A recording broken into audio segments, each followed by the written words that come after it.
Hey guys, summer వచ్చేసింది. అందరూ ఆవకాయ పట్టుకున్నారా? మేమైతే పట్టేసుకుంటున్నాం. మీరు కూడా పట్టేసుకోండి ఆవకాయ. ఇది వచ్చేసి ఎండి పచ్చడి అనమాట.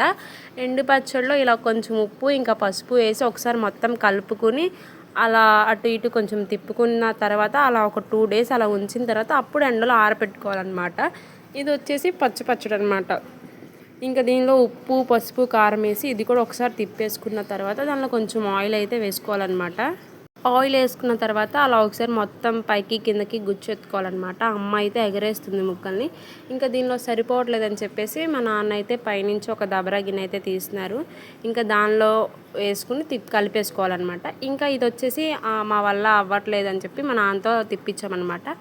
ఇంకా ఫైనల్గా ఆ దబరాలోకి మొత్తం తిరిగేసి ఒకసారి కలుపుకొని అలా పెట్టేసామన్నమాట. పక్కన పెట్టేసిన కొంతసేపటికి ఆవు పిండి ఇంకా మెంతులు 2 కలిపి విడివిడిగా వేయించుకున్న తర్వాత సుమారుగా చూసుకుని ఆ 2 కలపాలన్నమాట పచ్చట్లో. ఇంకా ఫైనల్గా వెల్లుల్లిపాయలు వేసుకోవాలి. ఆ క్లిప్ మిస్ అయ్యింది. ఇంకేముంది, ఆ దబరా తుడుచుకుని అన్నం తినడమే. ఎంత బాగుంటుందో కదా ఇలాగా. చాలా బాగుంది పచ్చడి అయితే. Thank you for watching. Follow for more. See in the next video. Subscribe please.